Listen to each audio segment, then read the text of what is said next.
ये भैया हो हमार बड़ भैया सुरेंद्र चौहान जी ये धर्म पत्नी श्रीमती चंद्रा देवी ग्राम सभा गनापुर से भावी प्रत्याशी प्रधान पद के चुनाव लड़ रहा बानी। कृपया अपना बहुमोल वोट दे के उनकरा के भारी से भारी मतों से विजयी बनाए। सुरेंद्र भैया जिंदाबाद जिंदाबाद जिंदाबाद। सुरेंद्र भैया जिंदाबाद जिंदाबाद जिंदाबाद। चंद्रा देवी जिंदाबाद जिंदाबाद जिंदाबाद। चंद्रा देवी जिंदाबाद जिंदाबाद जिंदाबाद। हमारा प्रधान कैसा हो चंद्रा देवी जैसा हो। हमारा प्रधान कैसा हो चंद्रा देवी जैसा हो। गौवा के अपने करी है विकास। ये चाची सुना ना। गौवा के अपने करी है विकास। मिले शौचालय आवास प्रधान अब इनके बनावा। सुरेंद्र भैया के जितावा। ग्राम सभा गनापुर के हालत दे है सुधार हो। पक्का बाबा दाना बदल इरादा। हाथ जोड़ कहा तानी दादा प्रधान अब इनके बनावा। सुरेंद्र भैया के जितावा।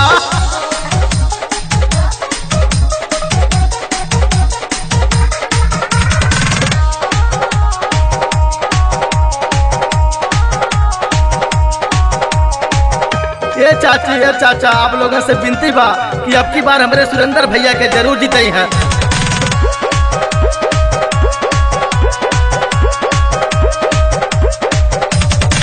नाली जाकर ओट कहूँ रही ना अधूरा।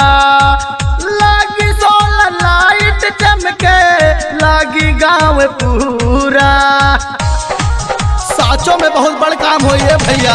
नाली चकरोट कहूँ रही ना अधूरा। लागी सोलर लाइट चमके लागी गाँव पूरा। सरल स्वभाव बटे सबका से अच्छा। जाके चाची से बताई हाँ ये चचा प्रधान अब इनके बनावा। सुरेंद्र भैया के जितावा।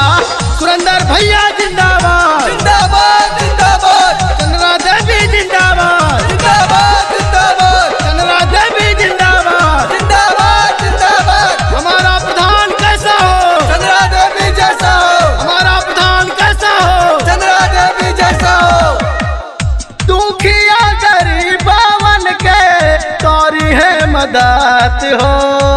गाँव के सुधार दई है अपना हालात हो। दुखिया गरीबवन के कारी है मदद हो। गाँव के सुधार दे है अपना हालात हो। संजय गवैया कहे सुन बहनी भैया बहकावे में न केहू के है। प्रधान अब इनके बनावा। सुरेंद्र भैया के जितावा।